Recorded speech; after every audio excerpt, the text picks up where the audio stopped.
What's up guys, and welcome to another video on the channel. Today we are back with another custom tactics video, and this is actually going to be a remake of one of the previous tactics videos we've already made. So this is for the 4-3-3-4 variant, and that's the 4-3-3 that's got the cam down the middle. Now listen guys, this has been one of the most overpowered formations and set of tactics that we've used so far in FC24. It's really fun to use, the build-up play feels really authentic and a little bit different to the traditional meta, so this is absolutely not going to be one of your normal meta kind of tactics where you're just sprinting down the wings, you know, cutting back and passing across goal. This is much more focused around enjoyment of the game, build up play, and focusing on passing and sort of like chance creation, and it's really fun from that regard. And it's worked. So as soon as I started using these tactics about a month ago now, I noticed that my progress through Div Rivals was a lot easier and a lot more fun. I was getting a better record during my weekend league, and I was just overall enjoying the game more. Now, over the past couple of weeks, EA have released various different patches. Some of these have just been to fix like menu glitches and problems like that, but some of them have also changed sort of the dynamics of how the game plays, and I've definitely noticed the defending has become a little bit easier. Goalkeeping animations are definitely a bit less suspicious in sort of like one-on-one attacking situations as well, so that's definitely been improved, and the feeling behind passing has changed. So I find that tiki-taka play is a little bit easier, whereas crossing has been nerfed a little bit, so that whipped cross playstyle has become less beneficial than we have seen in previous iterations of this game. Having said all of that, I have actually found that this particular formation has become even more meta and better to use post these patches. We have made a couple of tweaks to the original video in terms of our chance creation and some of the tactics we use on from a player instruction perspective. So we're gonna step you through those now. And talk to what's changed and why we've changed it. Listening to some of your feedback as well, you've also sort of explained that, and rightly so, you don't all spend money on the game, so not all of you have got, you know, a player of the month Salah, or, you know, icons from the icon SBCs in the team, or have just been really active on the market and built out a really meta team. So in this video, whilst we're also going to step through some of the differences between this 4-3-3-4 and the previous one that we've uploaded, we're also going to talk about the types of players per position that you want to try to aim for, so that you can then have a look through your squad and see if you've got any players that fit that build that you could then sort of put into that position and experiment a little bit. What I will say though guys is, as I said before, this tactic really works. When I first started using it, did I have the best players for this particular tactic in each of the positions? No, I didn't. I slapped on these tactics, slapped on these instructions, and it started working for me. So what I would say is, don't be sort of put off if you look through this video and you find that you don't have the perfect players for it. I would say give it a go, just give it a try, and then see if it works for you, because everyone that I've spoken to so far has really enjoyed using these tactics, and they found that it's improved their overall gaming experience and they're playing better football with it. So by all means, give it a try and leave some comments sort of letting us know how you find it and where you think that you would like to see some improvements or changes. I will put timestamps in the description of the video, so if you want to skip straight through to the team overview, or if you want to skip to the player instructions or the tactics, you can absolutely do that. And yeah guys, hopefully you enjoy the video, let us know your thoughts, and I'll talk to you guys soon. Take care.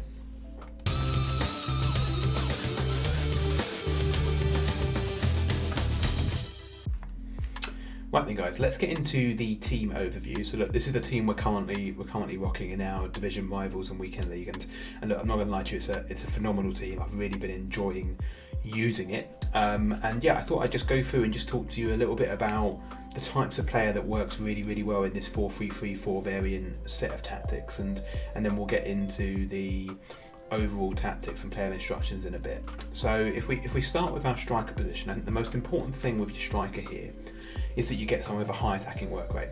You don't want medium, you don't want low. You don't want this attacker sort of drifting back into the midfield to support your cam or help from a passing perspective. What you want from this guy is to be sort of up the pitch, waiting to break, waiting to take advantage of a counter attack, being clinical and fast in front of goal, and you don't want them there helping, coming back and building up, or helping when you support play. This is very much your out and out attacker, the focal point of your attack, and the guy that you want to be there to finish the opportunities that you create for your midfield and your wings. So look for that high attacking work rate there. I wouldn't veer away from it. In terms of then attributes, there's a couple of things that are important for me here. The first thing is, and it's a typical kind of meta thing, as high as possible from a sprint speed and acceleration perspective. João Pedro, the evolution version of João Pedro, almost goes to max out pace on a hunter, which is great. Again, similar with your shooting, pay attention to your finishing and shot power stats there. You want those to be as high as possible, because like you say, we're not going to use this player to sort of drift back or drift wide too much. This is much more about getting on the end of a pass, getting on the end of a through ball, a lob pass, whatever, and finishing it first opportunity that you get. So maximise out your finishing and shot power stats. And then in terms of how they feel on the ball, what I find is that you really want to focus in on the agility side of things from a striker. So if you're playing and looking at down the wings, I think what becomes really important there is your balance, because you're often R1 dribbling with these players and that kind of stuff. Whereas with your striker, you're looking to get in behind, make those decisive sort of runs in behind the defence. And I think in those situations, having a high agility striker really feels good on the ball. It also seems to bolster how they feel from a physicality and strength perspective as well. I've noticed João Pedro bodying a lot of defenders that you wouldn't expect with 78 strength, and I think that comes down to kind of how he feels on the ball and how he performs. So try to also look for a player that's got a good high sort of agility stat there, because I think you'll find that really benefits you in the final third. So that's where we are from a striker perspective.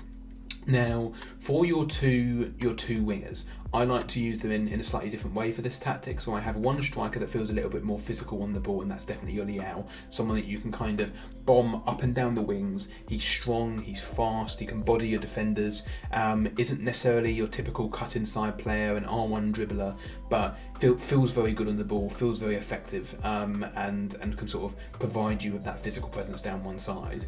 And then on the other side, I like to have someone that feels a little bit more nimble, a little bit more agile, and Player of the Month Salah is perfect for this, in the sense that he's got that sprint speed, he's got that dribbling if we jump into it, he's got really good dribbling, he's got good agility, he's got good balance. But then more importantly, with a player like this that is a little bit better to dribble with and cut inside with, take a look at their play styles. If you can get someone with a finesse shot plus trait, or just the finesse shot trait, then that's going to be perfect for this position, because what you want to be doing with him, bombing down the wings but then cutting inside, creating a bit of room, either looking for a pass into midfield or whipping a finesse shot top bins. And I think trying to get that play style on one of your wingers, and preferably the winger that you are cutting inside with a little bit more and dribbling with a little bit more and finding that space with, is going to be really good.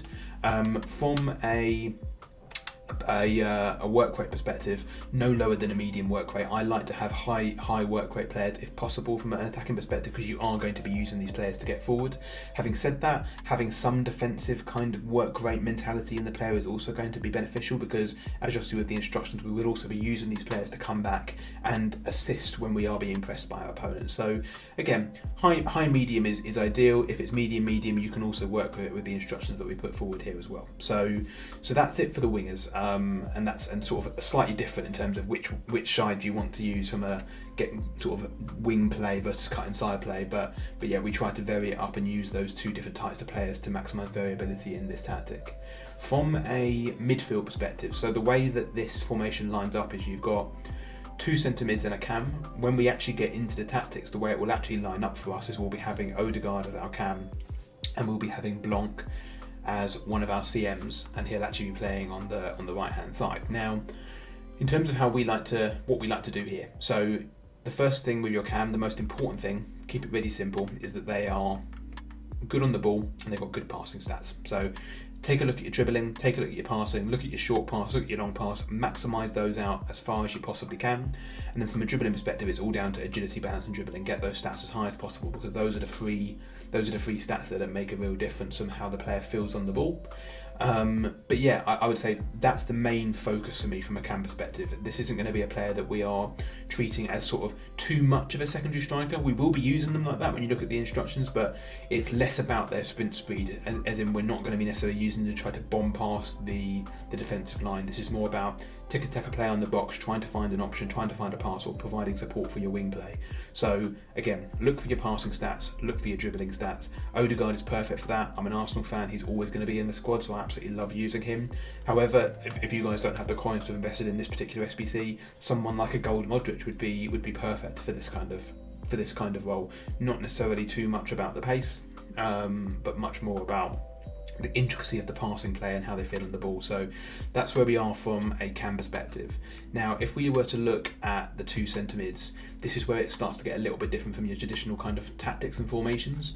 What you'll normally see with your centre mids when you've got two of them like that is you'll have one that is just an out and out CDM and another one that's got more of a defensive presence but acts more like a box to box. And I think what we'd like to do here, however, is find a player that is almost like a defender, has got unbelievably good sort of strength, physicality, defending play, good sprint speed for the position, but also has some passing stats. And I think, to be honest with you, Blanc is by far probably the best I've found in the game at filling this role. If you look here, he's got decent pace, okay dribbling, but his defending and physicality is insane, and his short passing and long passing again fits the bill for the kind of play that we do here, which is you just want a big sort of physical midfielder that can act like a third centre back in certain situations and really add a little bit of solidity to your play.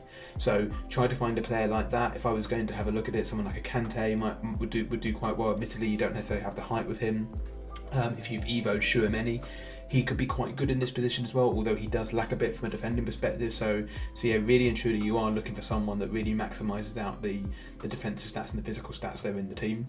And again, from a work rate perspective, try to get some of a high defensive work rate. You don't want this player getting forward. You want this player sitting back, sort of supporting your two centre backs, dropping back when needed, and really help counteract the 71 depth press that a lot of your opponents will be using in your weekend leagues and your div rivals as well. So that's where we are from our first centre mid, very much acting as that CDM. Now, from your second CM, this is where it gets a little bit tricky. You want to find a player that has got defensive stats, but really and truly plays more like a CAM or a more advanced CM. We're not using this player as your traditional box to box in that they don't need to be that physical, they don't need to have high work rates, they don't need to have the relentless play style. What you want here is someone that really feels good on the ball, feels a bit like a CAM, can get forward and really provide you with an option from a passing perspective, and then when we need to, they can help us defend, but that is less of the focus of this particular card. It's much more about the progressive get forward play and supporting your attack as opposed to helping you defend, which is why we overcompensate with our centre mid on the other side of things, in that he's not just a CM, he's almost like a centre back, and that's why we maximise out of those stats and provide that comfort that you've got a good defensive presence there. For me, a Pirlo is fantastic in this position. You could use Odegaard, you could use David Beckham, you could also use a Modric in this position. There's a lot of different players. A Llorente would be really good. But yeah, just focus on someone that really has your good dribbling stats, as good as possible passing stats, has some capability from a defensive perspective, and you'll be in a great spot with him. So that's who we use in our other centre mid position. If we now move on to our back line, so from the two centre backs, I say it every single time, as meta as possible. Just try to get as high as possible in terms of sprint speed and defensive capabilities. We use Vidic, we use Van Dijk. For me, they're two of the best centre backs in the game at the moment, so I'm really enjoying using them. Always try, if possible, to get a left-footed centre-back on the left-hand side and a right-footed centre-back on the right-hand side. It just really helps, especially if those players don't have weak foot capabilities. But yeah, just have a look and see who you've got that fits that kind of bill and use your most meta best centre-backs. It doesn't matter for this formation which one that you use. And then in terms of the wing backs, this is where it gets a bit different. So what you do not want in this position is what I would almost call a centre-back version of a full-back. And what I mean by that is you don't want Theo Hernandez and you don't want Kyle Walker, those kind of more physical-orientated, defensive-orientated players. They are amazing full-backs, don't get me wrong. I love Theo. I'm not a big fan of Walker, but Theo Hernandez for me is probably top two best full-backs that I've used in the game so far. The reason we don't want that in this particular formation, and we'll get into it a bit with the tactics, is that we use these players to not bomb forward, but we want them to step up a little bit, get forward a little bit, and get fast out to your players, or your opponent's wingers and striker. So they're not going to be your physical bruiser style defenders that are just going to be bodying players and knocking them off the ball, but what they are going to do is capitalise on their pace, capitalise on the dribbling, shoot out when the opportunity arises, and hopefully put a tackle in or an interception in before your opponent can sort of build up an attack or get into a position to hit a finesse shot. And I found that as long as you've got players here that have good sprint speed, good dribbling and some defence capabilities, you'll be golden here. So we use Frimpong, we use the new Batcher. Before we were using Batcher, we were using Lamptey in the left back position, and yeah, they feel phenomenal on the ball. And if you look, I mean, what we're looking for there is good pace, or as best as possible pace, and from a dribbling perspective try to max out your balanced agility, ideally both if not just one of them, but it just really helps to sort of feel good on the ball, protect the ball, get out when you need to get out fast, and also use them when needed to build up your play and support down the wings and get a bit of an attack going. So like I say, focus here on agility, focus here on sprint speed, all of those kind of good things, less so on maximum defensive stats, maximum physicality or height. Those are less important, and yeah, less important in this tactic than they are in some of the other ones that you'll find.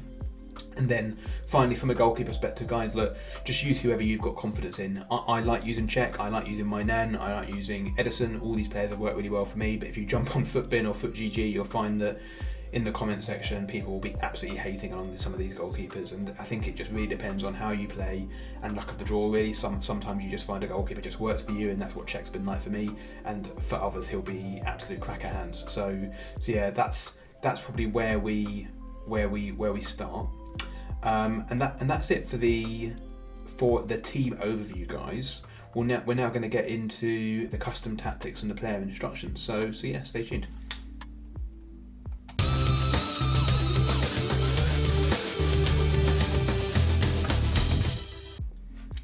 Okay, guys, let's jump into the tactics for this 4-3-3-4 variant.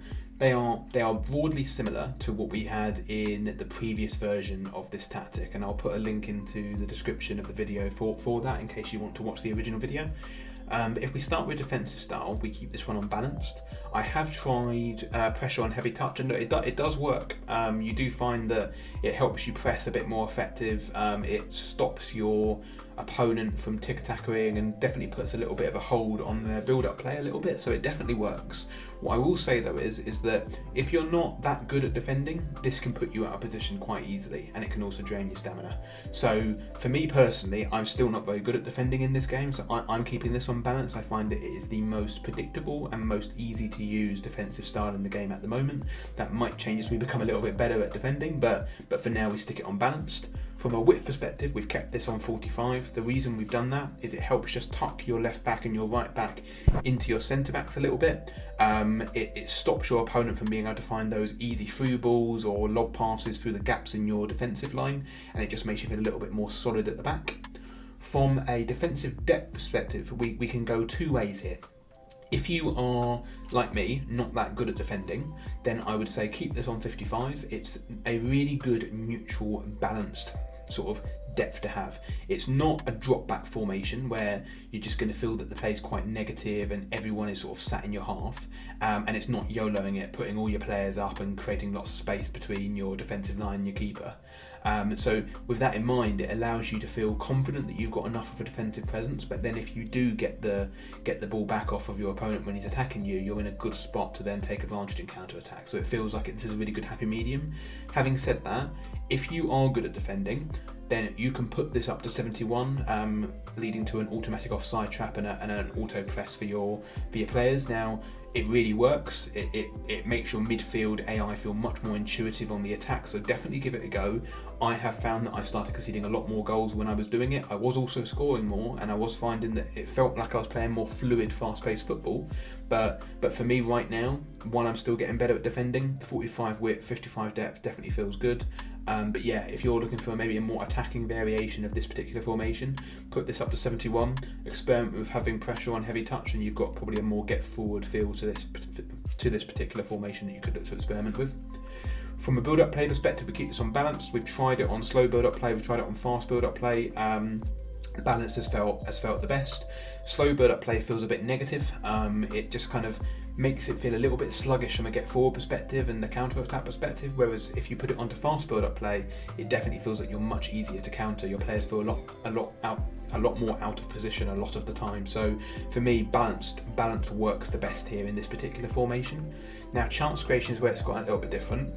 On the original tactic, we had this on direct passing. Now look, the reason we had it on direct passing was because the meta for the past probably 3 FIFAs has been balanced and direct passing, and we just assumed at the start of this game that it was going to be the same. That balance and direct passing was going to be the way to go.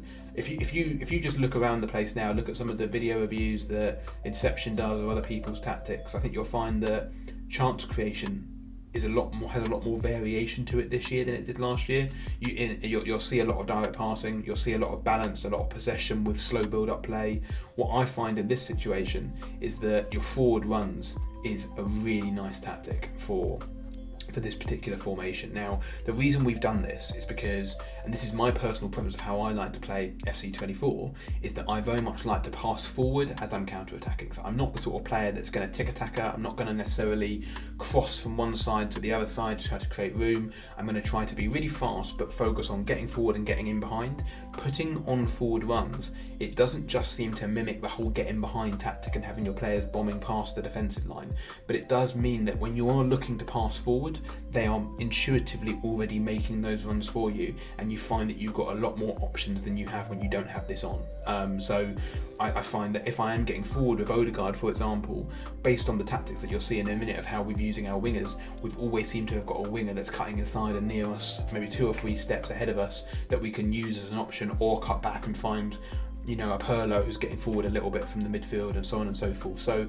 forward runs for me has made a big difference. I'm really enjoying using it. I'm enjoying using it much more than I was direct passing. So give it a go. It is experimental. We don't see it used that much in this particular formation. So I'd be keen to get your guys' feedback in the comments if you do give this one a go.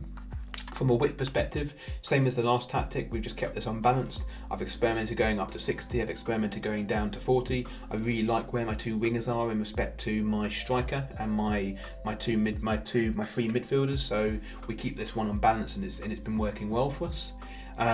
Players in the box, we've kept this on 6. I just feel like that's the right number to have. We don't feel too overly exposed on the counter attack, but having said that, when we are pressing and getting forward, having that on 6 just means that we feel like we've got more options from a passing perspective, and we get more players in the box, which always helps from a goal scoring perspective as well. And then from a corners and free kicks, there's 2 ways to go here. So if you have got someone with the dead ball play style, like a Pirlo, like a Beckham, then I would say keep your corners on free. Now, the reason I say that is corners are really overpowered if you're with that play style. You can be much more precise, especially if you've got some tall centre-backs like a Blanc, like a Van Dijk, that really seem to get on the end of headers effectively. If you don't have a player that's got that play style or really good passing stats, then I'd say stick this all the way down to 1. Counter attacks are really easy off of the back of a corner. If you've committed too many players forward, you can easily end up in a 3-on-2 or 3-on-1 situation at the back from your opponent counter attacking you. But if you do have that sort of chance creator playmaker that can take those good corners, I have found that I concede far less goals than I score with this formation and with this set of tactics, having this on free. So yeah, definitely look to keep that there if you've got someone with that play style. So that is it from a tactics perspective, guys. Let's get into the player instructions.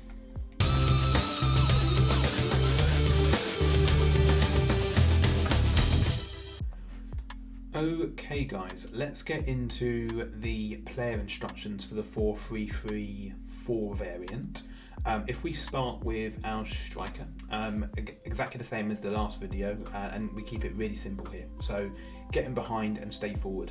We don't want this player sort of drifting too far out to the wings. We don't want this on a get wide tactic. We don't want them coming back and supporting in defence or trying to provide an extra option in the midfield. We want this to be the focal point of your attack. We want him to be staying forward, ready to capitalise on one of your sort of counter attacks or a good through ball and incisive pass. So getting behind and stay forward just seems to put your striker relatively central, but in position to take advantage of fast build-up play from your midfield and your wingers. So keep that on stay forward and getting behind.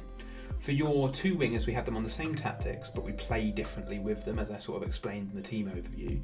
And it is a bit different to what you see in other tactics. So we have them, as you will see in a lot of them, on come back on defence and get into the box for the cross. And what that does is it just has them sort of yo-yoing up and down the wing, almost acting like, like a box-to-box midfielder would do if you were playing them in the centre of the park, in that they are there supporting the attack, but they're also there to help come back on defence when you're being pressed. Now, from a chance creation and supporting run perspective, what we've tried to mimic here is that arrowhead style formation that you saw from Liverpool's build-up play from a couple of years ago, where you've got your 2 wingers that are sort of cutting inside and almost acting like 2 sort of slightly less advanced centre forwards to support the attack. So we have cut inside and we have getting behind. And for me, this is something that I'm probably going to keep on a number of my formations that I use from a winger perspective, because I just really like how it feels in game at the moment, where they are getting forward, they are coming back, but when they are getting forward, they're cutting in a little bit, and it's just helping to provide a little bit more support from a passing perspective, but also gets them into the box really effectively and take advantage of their shooting stats where you need them to finish off on those chances. So come back on defence, cut inside, get in behind, and get into the box across are the 4 tactics we use across our two wingers. So from a cam perspective, guys, we keep this one really simple as well, and this is the same as the previous tactics video for the 4-3-3-4. So get into the box for the cross. So they do act a bit more like a secondary striker. They'll follow your striker down into the box when you are attacking, but they're also going to be more advanced up the field to sort of help support from a passing perspective for your wingers. And what we have also done, and when we did this, we actually did it by accident, but it really works, is we've also put on free roam. Now, when they were on your balance instructions, they were very much staying central and sort of following your attacker into the box as you would expect on a get into the box tactic.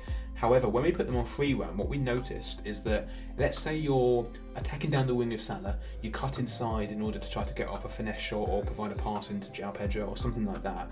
What was happening is that the wing and sort of the right midfield part of the pitch was being left relatively open. So if you weren't successful, or you were tackled, or you were countered, all your opponent would need to do is whip a pass out to sort of one of their midfielders or wingers out on that side, and you're relatively exposed. What I found now is that if you put your cam onto free roam, a lot of the time they actually drop into the open part of the field that's been created by one of your wingers that are cutting inside. So you're less exposed to a counter attack, so to speak. Now, look, it's not like having a defender there. You're not going to suddenly start man marking all your opponent's players, but it definitely helps to add a little bit of defensive stability to the play. Having also said that, when you're not trying to cut inside, having Odegaard drift out a little bit and drift towards you just also provides you with another passing option. And if you do have a cam that is a bit of a playmaker, that's really effective because you can pass out to them, tick attack, or whip across into the box. So yeah, for me, the free roam is a game changer. It's one of the most important parts of this formation and this set of tactics video. So definitely stick that on. For your centre mids, this is pretty much what you would expect to see. So for your more defensive orientated player, stay back while attacking a cover centre. This is going to be the player that acts like your CDM. And then for your more attacking player, or the one that feels better on the ball, just keep them on balanced and cover centre. They have the defensive capability, so they're not just going to be bombing forward and leaving you to defend with one CDM. They will be there, they will be putting in tackles, but they're also going to be getting forward a little bit, taking advantage of the space that Odegaard might then leave when he's drifting out on that free roam tactic. And then you can start using those passing stats and those shooting stats to just open up your opponent's defence and take advantage of any gaps that you find. So that's how we line up our midfield. From a fullback's perspective, this is different than pretty much any tactic that I have seen so far on FC24. So we have them on stay back while attacking, overlap, and step up. Now, the reason we've done this is, first of all, if you have them on get forward or balanced, I have found that they progress a little bit too far up the field, especially if you like to use players in this position like I do, which are the players that have got good sprint speed but also high attacking work rates. If you even put them on balance, they tend to just YOLO it, sprint up the field. They're really effective in your build-up play, but you're so exposed at the back, you've just got your two centre-backs there to sort of stop your opponent from a counter-attacking perspective. So what we do here is stay back and overlap. We don't want them cutting inside because we've already got three midfielders there. We don't want to over-congest our midfield, so that's why we keep it on overlap. What we have done is we put on your step-up tactic, and if we look at what that is, so that is step up and mark opposing attackers tighter when they are free to receive a pass. And I think this is where having these types of players comes in really handy. So if they see that your opponent is passing the ball about, one of their wingers has become open, or the attacker's drifted wide and has become open, they might be there to look for that finesse, look for that trivela, look for that kind of through ball pass, then what you'll see by having this step up instruction is Bacher and Frimpong are sprinting out at pace and intercepting and tackling where possible. It is almost like a halfway house between the stay back while attacking and balanced instruction, in that because they are coming out to mark and tackle your opponent, they are getting forward a little bit, which means they are advancing more into that wing back or dropped back kind of right mid and left mid kind of position. So they are there to help your build up play as well. But that's why it's so important to have fast, agile, good agility, good balance, good dribbling stats overall, because these players, they're not going to body your opponent's attackers, but they're going to catch them by surprise by being really quick to the ball, really fast, get out and help provide that kind of tackle that can then lead to a good counter-attack, or take the ball forward themselves because they are a little bit more advanced now and they've got really good dribbling and really good pace that you could sort of then R1 dribble down the wing and try to look for a whipped pass or something like that. If you can get that whipped pass play style on one of these players as well, even better, because then you can start to look for good crosses as well. So yeah, that step up tactic, we've experimented with it off. When we put it on, I just found there was so much more support from a wing perspective, and I absolutely love it now. So give it a go. It's a bit different, it's a bit experimental. I would love to hear your guys' feedback on it, and if you have finding what I'm finding, which is it doesn't compromise you from a defense perspective, and it utilises the best attributes of your more agile but lower strength kind of wing backs, and helps them really make a difference for you from a defensive perspective. So yeah, please let me know in the comments what you think of that. From a centre-back perspective, we try to keep this one really simple, so we just keep this all unbalanced. I have tried in the past using variations of interception style instructions, so moving it onto conservative interceptions, for example, to try and get rid of some of the weird animations that you sometimes see your centre-backs do that can lead to easy goals for your opponents. What it also does though is take away some of those really sort of last-ditch animations when you've got your centre-back there and the AI just kicks in when they're the last man and puts a tackle in that you weren't expecting. It also gets rid of that as well, so I just don't think it's worth it for now. So just keep it all unbalanced, and then for your goalkeeper, comes crosses and sweeper keeper. That's just how I like to play with my keeper. Again, that's your own preference. You can put this on balance if that suits how you like to play the game. So yeah, guys, look, that is the updated post-patch 4.3.3.4 variant instructions. Like I said at the start of the video, for us, this is really, really working. I'm absolutely loving using this. So it'll be great to hear what you guys think, and if you think the tweaks have made a difference. I know some of you have already been using it already, so it'd be just really good to get some feedback and see what you guys think. But yeah, guys, that's it for today's video. Thanks for the support on the previous videos. If you have enjoyed this one, please don't forget to just drop a like and subscribe to the channel. It really means a lot. We're just trying to build it up now. We've only been going for about 6 weeks, so any support is greatly appreciated. And yeah, guys, we'll be back soon with another video. Take care, guys.